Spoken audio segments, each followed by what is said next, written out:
Hi guys, and welcome back to the channel. In this video I'm going to be talking about photography projects. Maybe some of you have got projects on the go at the moment, maybe some of you have done projects, maybe some of you are thinking about doing a project but really don't know what to do a project on. But if you're into photography, whether it's film photography, digital photography, or even camera phone photography, creating yourself a project to get on with can be fun and exciting, and it can also get you out of that photography rut if you're in that spur of the moment where you're not really got much going on with ideas and you think to yourself, I need to get out and take some pictures, but you don't know what of. Having yourself a project, you can continue that project at those times.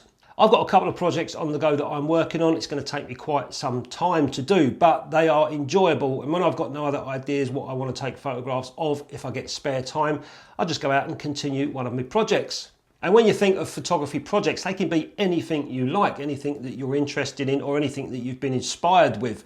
I think the main key is to go out, try and collect photographs for that project when you get the spare time, and then see what you've got afterwards and sort of put one's photographs to one side that are going to work and the other photographs to another side that may work. And obviously don't trash the ones that don't work, but they might work in the future.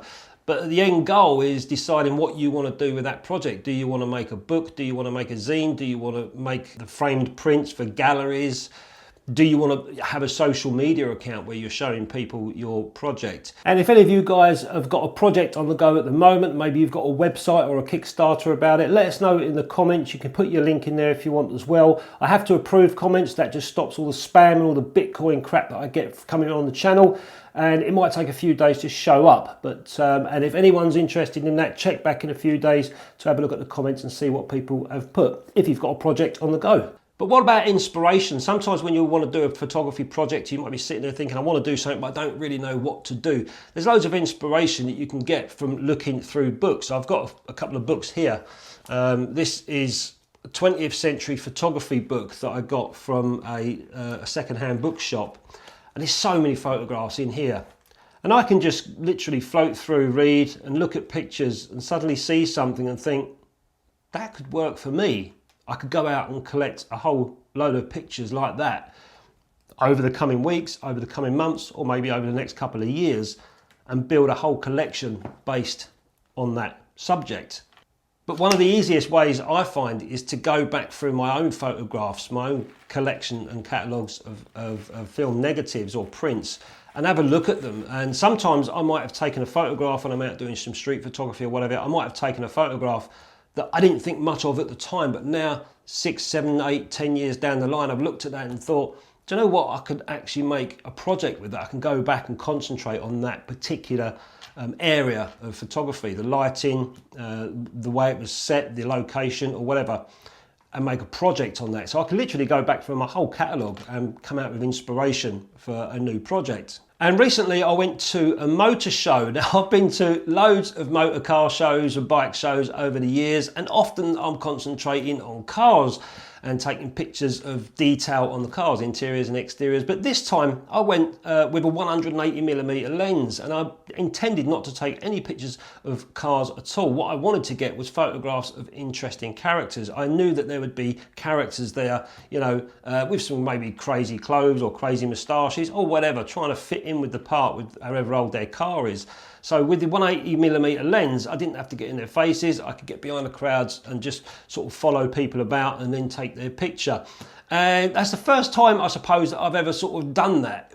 Just came back with faces and no cars at all. And I looked at the photographs and they were okay. They weren't fantastic. There was a couple in there that I liked, but I thought this could be a project for going forward with. So, you know, going to shows and instead of looking or taking pictures of whatever the show's about, to me, it's going to be about characters at that show.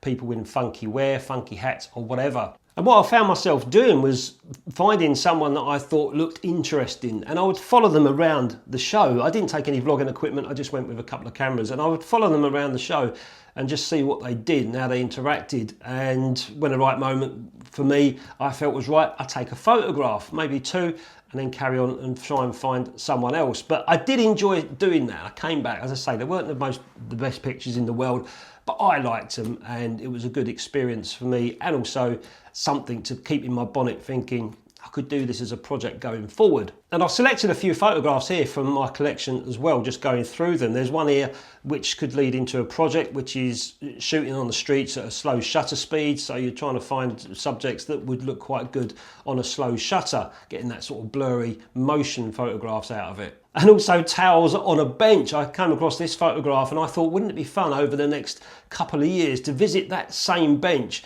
and take photographs when people are on it. So, you know, maybe I've got 30 photographs, exactly the same scene, but different people, different walks of life on that bench. Whatever I see over the next year or so, maybe if that's a project I wanted to take on, that would be quite interesting.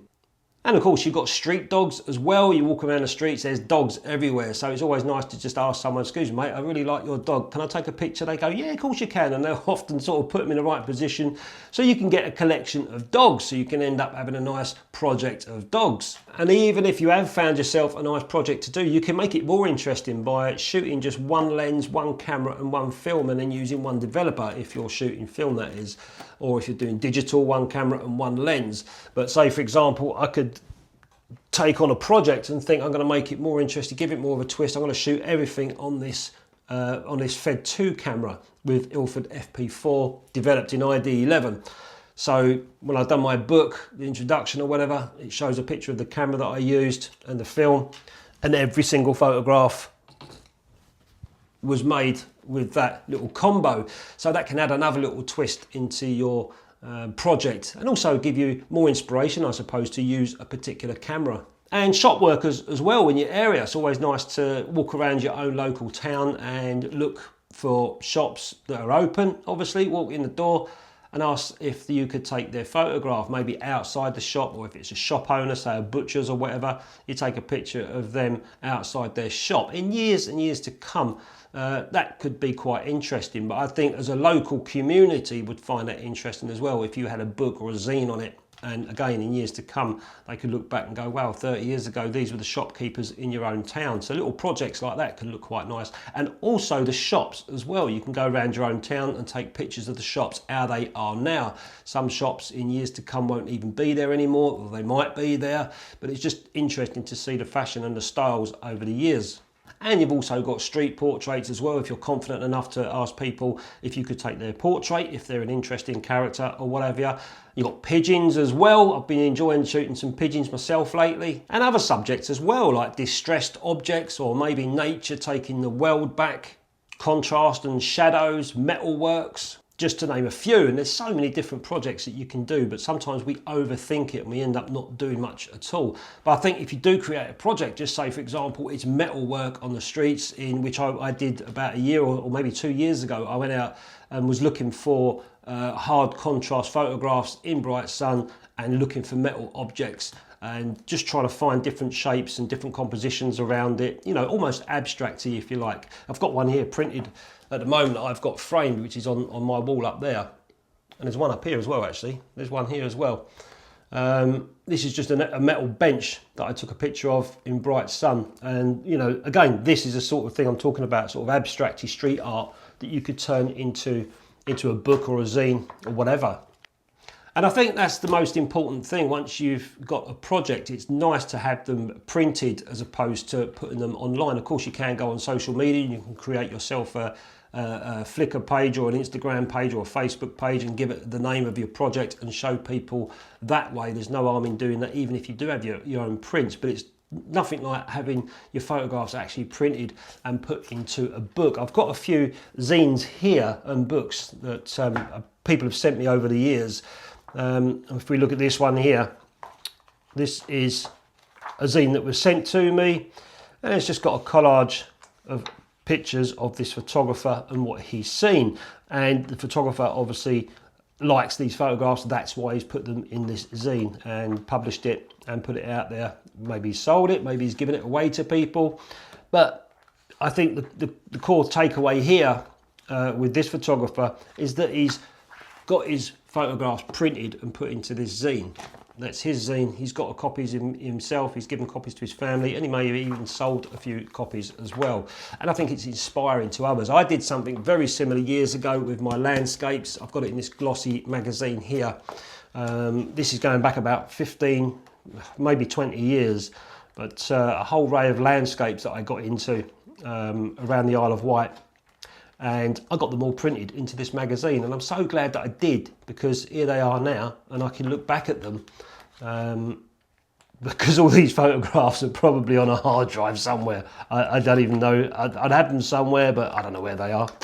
But yeah, I don't know what this cost at the time, probably about 25 or 30 pounds to make, and I only made a few of and gave a few away. And another zine here that I've got from another photographer that was kindly sent to me. There's a lot of literature in this one about photography and some photographs as well. And another one here from Mitchell Walker. He's a friend of mine. He sent me this nice book. He's decided to go for a book from a company called Shutterfly. And again, he's put his photographs in this book. And whatever he does with this book, whether he sells it, whether he just gives it away to family and friends, is up to him. But at the end of the day, he's got a nice compilation of photographs of his work in this book. So I wouldn't say this is a particular project of sort, because there's all sorts of different photographs in there. But as far as talking about projects goes, you know, making zines or making books is a great way to finish your project once you've done it. And whatever you do with it from there, whether you decide to sell it, whether you decide to get some sort of Kickstarter to get loads printed and share with other people for them to buy, or whether you just want to make a book and keep it yourself, as I did with my landscape ones, it's entirely up to you. The other way that you can share your work as well, if you've done a project, especially in your local town, is by finding out where you can make some sort of gallery. So you could, and I've done this before a couple of times back in the day with my landscape prints, had a load printed and put them out there for people to look at wherever they are. Could be in a library. Mine was in a coffee shop, an arts centre, and also a private gallery as well, where I invited people to come and look at my photographs, and that was a great night. But you know, there's that as well. The only thing with that is it does cost money to frame and print your photographs. So hopefully you make a few sales out of it as well. And that's the idea. If you're going to put your work out into some sort of gallery in your local area, photographs of interest, and you're hoping that people might, you know, spend a few quid and buy some of your prints. But other than that, it's nice to get your name out there and nice for people to see your work as well. So yeah, it is nice to have a project on the go, whatever that might be. But if you're trying to think about a project, don't overthink it. Have a look over your old photographs, or maybe have a look at some books for inspiration, and just go out and take pictures and then let it evolve yourself. Like I said, you could shoot a whole roll of 36 and come back with nothing, or you might come back with 2 or 3 photographs that you think, wow, these are really nice. It's up to you whether you decide if they're nice or not, and you put them to one side, and they're the ones that may go into your project at some point. But when you come to finally printing that project, or whatever you do, you might put them to one side because you've got better ones along the way. And it's not something that will just take, you know, a few days to do, or weeks. It could take months or even years to finish a project. So that's the good fun about it, is it's something that's always ongoing until you decide it's finished. And in those moments of despair where you want to go out and take pictures and you don't even know what you want to take pictures of, you can continue your project as long as the weather is playing part. My project of looking up, I want to do that in sunlight so I can get some banging shadows. So sometimes I've got the time on my hands, but the weather's not right. So maybe I should think of making a project for rain, or for those days where the weather ain't so great. So let us know in the comments if any of you guys have got a project on at the moment. What is it? What are you shooting on? What do you want to do with that project? Are you finding it easy? Let us know in the comments, and for myself and others to read as well. And thanks very much for watching. I hope this has given anyone a little bit of inspiration if they're thinking about shooting a project.